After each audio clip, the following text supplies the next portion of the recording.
Good evening. I'm not even gonna lie. The last time I did this, it was like 15 minutes long. Daniela yelled at me, so we're gonna get right into it. Hi, folks. This is our structure for the next upcoming changes to CMC. Big things to note: there are 10 positions, 10 student positions. We'll go through each of them a little bit more in detail, and the requirements and responsibilities of everybody are going to be to meet once to twice a month for 1 hour CMC meetings. That's also still subject to change. That's up to, maybe we can talk about that tonight. Another responsibility is that once a month you will meet with, or students will meet with their designated university minister in a UM team. We'll get more into that a little bit later. Yeah, and so that's that. Let's go ahead and jump in. So we, after having talked about this a little bit, in a smaller council, we think that these positions might suit the council a little bit better. But the two people in the university ministry team of the director are the council chair and the associate student or the associate council chair. And these people essentially function as the same way that the chair would now, but the responsibilities are now delegated and like split up between two folks. So one who would be council chair, who would be the first among equals, who would have the final say, all that kind of stuff. But then both of them perform facilitator responsibilities of beginning and ending meetings for conversation with one another, for moments like the big idea moment, which we'll talk about later. They delegate tasks if necessary. They share note-taking responsibility. So the role of the secretary has been taken out and almost replaced with the associate student chair. Yeah, and then they are responsible for meeting and creating agendas, essentially, for the meetings.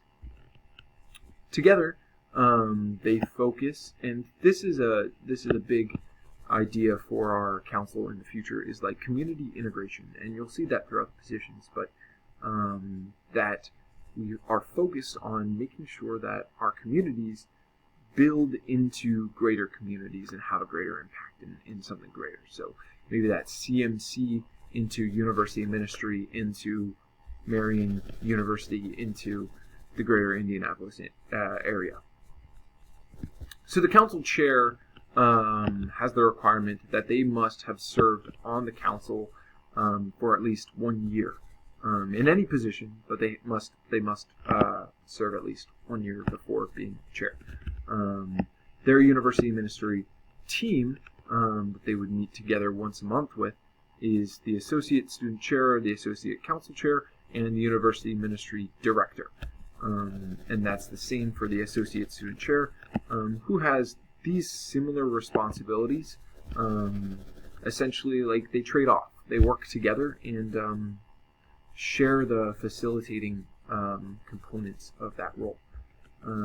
The associate student chair is not required to have any CMC experience, and as Teresa recommended, we think that this person should be recommended that after they serve 1 year as the associate chair, that they move into the council chair position. Not necessary, but recommended that happens. All right, moving on. Next, we have advisor of evangelization and advisor for athletics. These are both part of the UM team of evangelization.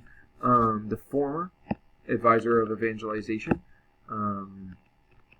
focuses on small group ministry, how that's the efficacy of it, peer ministry, how that's working, and showing fruit in the students, community integration of those on-campus faith groups, maybe with the greater Marian University community. Like maybe that's saying, oh, these Sondheim houses are serving the Marian community in this way.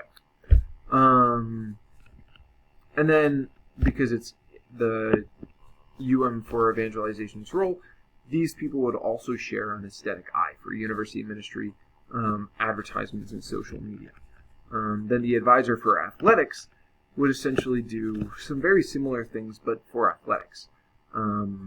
Athletic involvement in university ministry, helping prioritize and making events, liturgical or spiritual events, accessible to athletes in their schedules, and then making or creating or advising for faith events specifically for athletes, and then maybe talking about like how they see athletic faith groups and where they need support for or from university ministry. Next, we have the University Ministry Team of Worship in the Arts, including a new position, which we're going to talk about in a sec.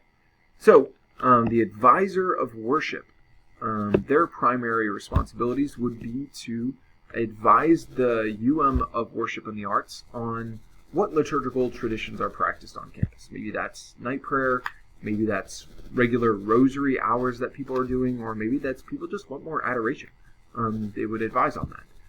They would also advise on people's opinions of music, maybe their attendance of spiritual events, contents of prayer, then like the efficacy / nurturing of faith in university ministry events, such as the candlelight prayer service, how effective that is, and then like just to focus on the general needs of students for prayer events, prayer requests, and celebrations. This person would also advise on general prayer and worship services and music on campus. And they would meet in their team with the Advisor of the Arts and the University Minister of Worship in the Arts at least once a month. Next, we have the Advisor of the Arts. This is the new position, so it's still subject to a little bit of change, but this is going to be the position moving forward. This person is going to focus and advise on liturgical aesthetics, prayer spaces around campus. Maybe that's the colonnade or the Mary Shrine.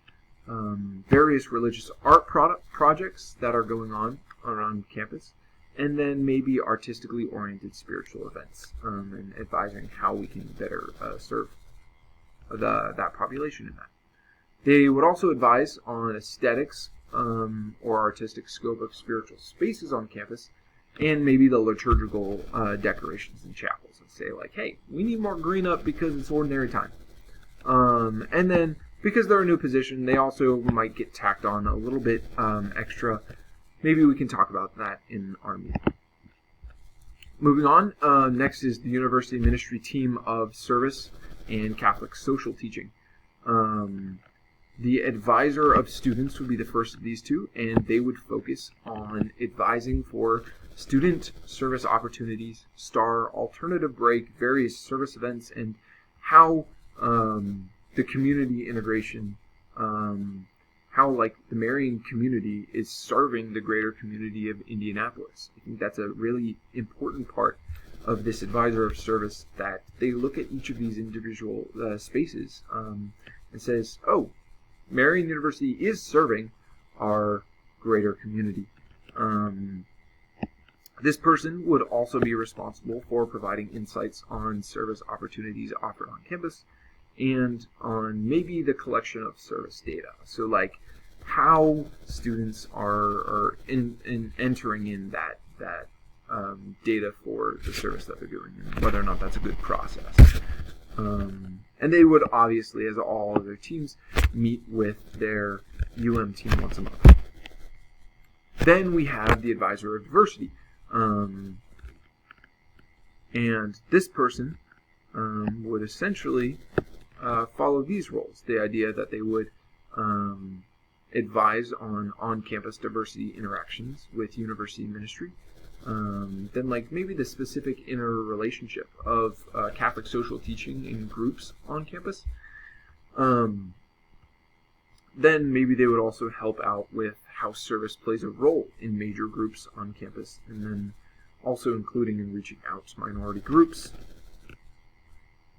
And the attention to diversity representation in university ministry events and liturgies, making sure that we have a universal idea for that, for university ministry events.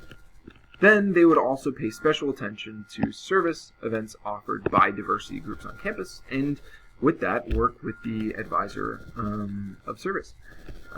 They would also promote, hopefully, they would promote dialogue between these diversity groups and university ministry. Maybe like facilitating, I think there could be a cool event these two groups could do together.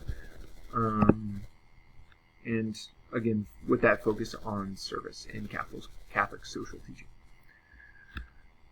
Finally, our last two are the advisor of discipleship and the advisor for seminarians, both of which fall under the university ministry team of discipleship, which is primarily focused around smaller groups,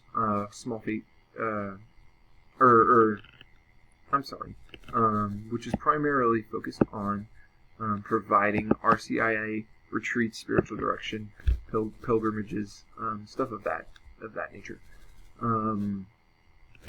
So let's go through. The advisor of discipleship would advise the university minister on things like how RCIA is going, how the students are receiving it, and what could be done to change that to make it better.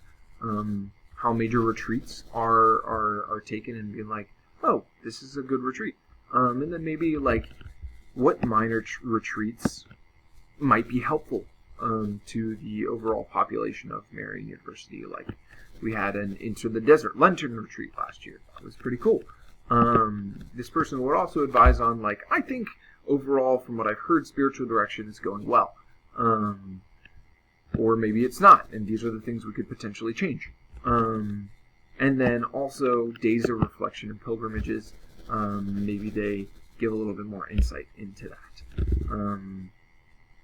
They would also meet, obviously, with their university ministry team that involves the advisor for seminarians and the university minister of discipleship, at least once a month. Finally, our last position is the advisor for seminarians.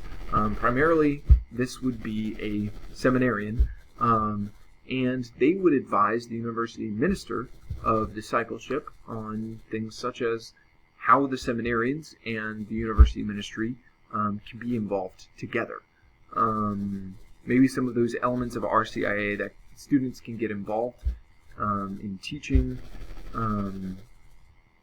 how spiritual opportunities are offered for maybe seminarians on campus, and certainly how we can work on community integration between university ministry and Simon Brute Seminary. And then also I have written, if applicable here, maybe again with the community integration, how the Marian University community can greater serve and is a greater part of the Archdiocese of Indianapolis and maybe even the church. And of course they would meet with their team once a month. Lastly, we have these two major aspect changes. So the structure going forward, as Teresa and I talked about, is essentially opening prayer, as it always has been, said by either a chair member or an advisor, one of the students, and then there would be half of the meeting dedicated to a big idea. So something like maybe that's the big event. We're going to spend half of this meeting working on delegation for the big events, or what it's going to look like, that kind of thing. And then like that would be under the duties of the council chair and the assistant council chair. And then a fourth of the meeting would be given to the teams to share their reports of what's going on, what they see the Campus Ministry Council could do for their area of ministry. And then finally, so that people might have a chance to like offer suggestions, questions, maybe hopes that they have for the council moving forward, the last fourth of the meeting. And then closing prayer would be said by a chair member or advisor.